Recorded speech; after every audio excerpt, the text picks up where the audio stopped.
Hello students, welcome to EVS class. Let us start our day with Ganesh Slok. All of you please join your hands and close your eyes. Let us recite Ganesh Slok. Vakratunda Mahakaya Suryakoti Samaprabha Nirvignam Kuru Me Deva सर्वकार्येषु सर्वदा। Okay my dear children, चलो अब हम देख लेते हैं। हमने last time indoor outdoor games के बारे में पढ़ा था, right student? So let us take a quick revision. Indoor games that are played inside the house और क्लब, राइट? एंड जो आउटडोर गेम्स होती है that we play outdoor games outside the house or in park, right? Like for example cards है जो कि हम indoor games में खेलते हैं, उनो है, चेस है, स्नेक एंड लैडर है, लूडो है, carrom and blocks. These are indoor games. Thereafter hockey, football, cricket, basketball, skipping and golf. These are some games that we are going to play outside our house. Okay, student? Thereafter, we have learned sorting. Today, our topic is solar system. Now, students, the sun and the 8 planets together are called solar system. Students, solar system किसे बोलते हैं? जो कि एक हम जो सन देखते हैं ना, और हमारे ऐसे ही 8 प्लैनेट है जो कि इस सन के अराउंड में मूव होते हैं, राइट? वो कंटिन्यूसली मूव होते रहते हैं, तो उनको हम क्या बोलते हैं? Solar system. ओके स्टूडेंट्स, चलो सबसे पहले हम बात करते हैं सन, जो कि कहाँ पे है? हमारी सोलार सिस्टम के सेंटर में है. देयरआफ्टर हमारा सबसे पहला प्लैनेट है, इसको हम स्मॉलेस्ट प्लैनेट भी बोलते हैं, जिसका नाम है mercury. Okay student. Thereafter second है वीनस, जो कि बहुत ही ब्राइटेस्ट प्लैनेट है, राइट? सो मर्क्यूरी, देयरआफ्टर वीनस, देयरआफ्टर अर्थ, जहाँ पे हम लोग रहते हैं, राइट?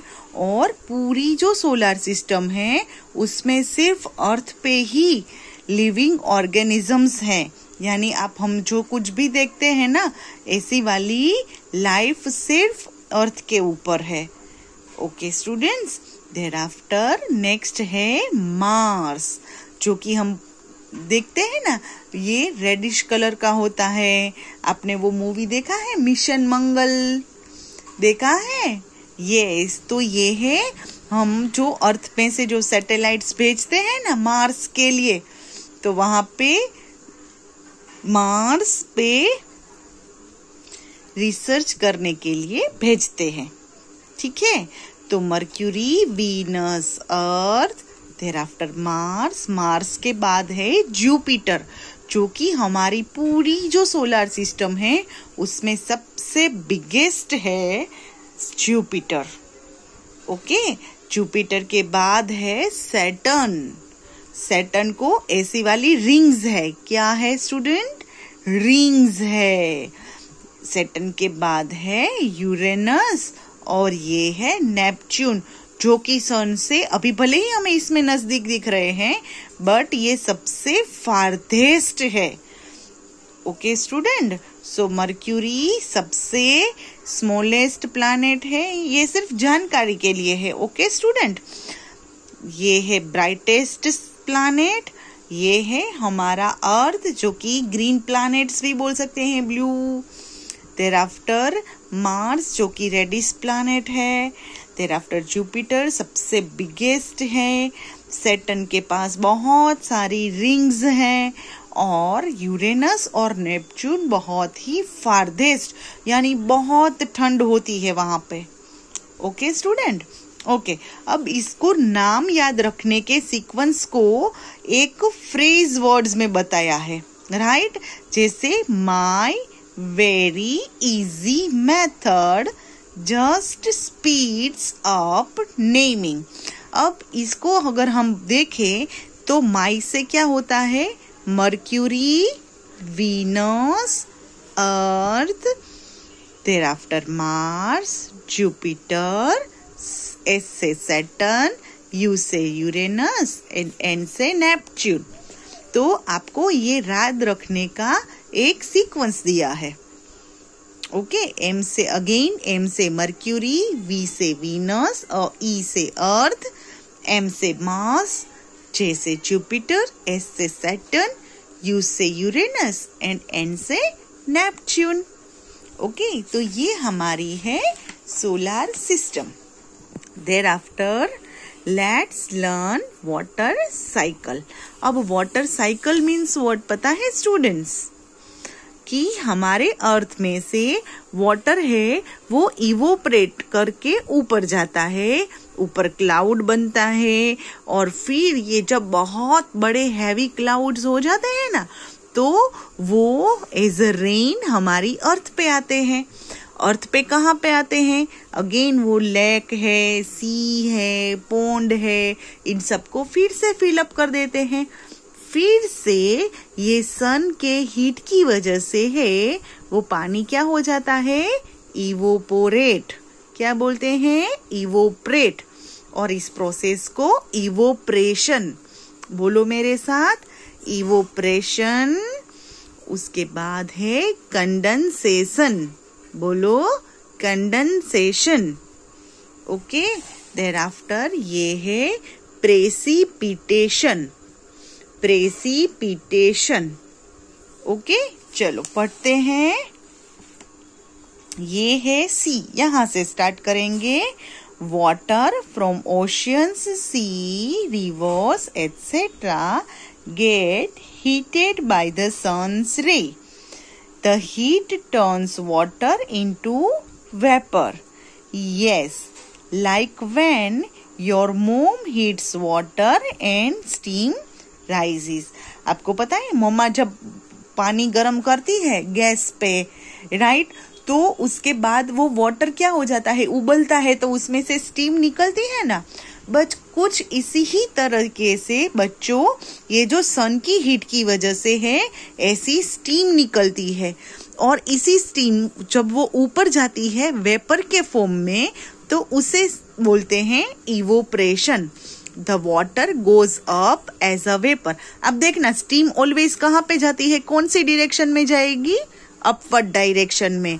तो उसको हम क्या बोलेंगे? इवोप्रेशन। और वो क्या करता है? It gets collected in form of cloud. यानी ये जब ऊपर जाता है तो ऊपर जाके ये क्या फॉर्म करेंगे? Cloud. As the temperature in the sky is very low, so the vapors in the clouds get cold and change into water. It is called condensation. Right. अब ये ऊपर, आपको पता है ना, जब हम हिल स्टेशन में जाते हैं तो वहां पे कैसा एटमॉस्फेयर होता है स्टूडेंट्स? ठंडा होता है ना।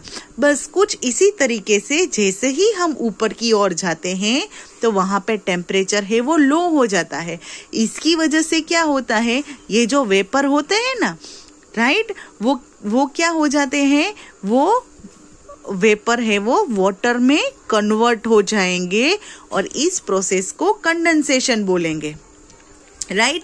अच्छा, एक इसके लिए मैं आपको एग्जांपल दूं स्टूडेंट। अगर मम्मी ने पानी गर्म करने के लिए अगर तपेली रखी है, उसके ऊपर थाली भी ढकी है, तो जब आप थाली उसको उठा के उल्टा रखते हैं इन्वर्टेड, तो आप देखना थोड़े टाइम के बाद वो जो गर्म पानी है थाली में, पीछे देखना ड्रॉपलेट्स मिलेंगे आपको पानी के, तो वो क्या है? स्टीम है। यानी जो वाटर वेपर है वो किस में कन्वर्ट हो जाती है? वाटर में। बस यही चीज होती है हमारे नेचर में भी। तो इस प्रोसेस को हम क्या बोलते हैं? कंडेंसेशन। वाटर वेपर गर्म हो गया, वाटर गर्म हुआ, हीट हुआ, स्टीम बनी, इवोप्रेशन। और यही वेपर जब कूल होती है तो वाटर बनता है, इसको कंडेंसेशन बोलेंगे। ठीक है।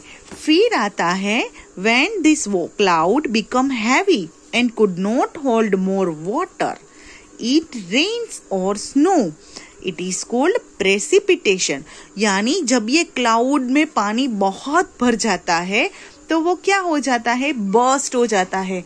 बर्स्ट यानी वो ब्रेक डाउन होता है और इसकी वजह से रेन आता है जिसको हम बोलेंगे प्रेसिपिटेशन.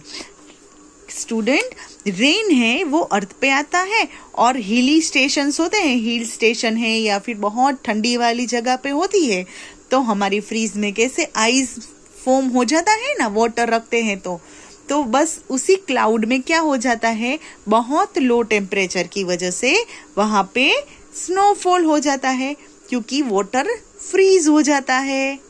ओके स्टूडेंट, अगेन ये वाटर फिर से कहाँ पे आ गया, बस इसी लेक में आ गया, सी में आ गया, ओशन में आ गया. ठीक है, यानी ये क्या हो गई, एक साइकिल हो गई है ना. The cycle is known as water cycle. Water then gets collected in the rivers, lakes and stream that gets evaporated again and cycle continues. चलो फिर से ब्रीफली समझा दूं. यहाँ से बात करते हैं, राइट. सन की हीट की वजह से वाटर है वो क्या हो जाता है, ओशियन में से इवोपरेट होता है. इवोपरेट होने के बाद क्या होता है, क्लाउड फॉर्म होता है और कंडेंसेस होके वेपर है वो वाटर में कन्वर्ट होती है. फिर ये वाटर जब बहुत ज्यादा मात्रा में इकट्ठा हो जाते हैं तो वो अपने आप को होल्ड नहीं कर पाते हैं, तो क्या हो जाते हैं, क्लाउड है वो ब्रेक हो जाते हैं और रेन आता है. रेन कहाँ पे आएगा, फिर से जमीन पे आएगा. जमीन के बाद मीन्स वो फिर से लेक लेक है, रिवर है, ओशियन है, उसको फिल करेगा, फिर से इवोपरेट हो जाएगा. यानी ये साइकिल है वो नेचर में कंटिन्यूस रहती है. Okay student, so I hope आप लोगों को वाटर साइकिल अच्छे से समझ में आ गई होगी. Okay student, so I take your leave. Good bye, take care and have a nice day.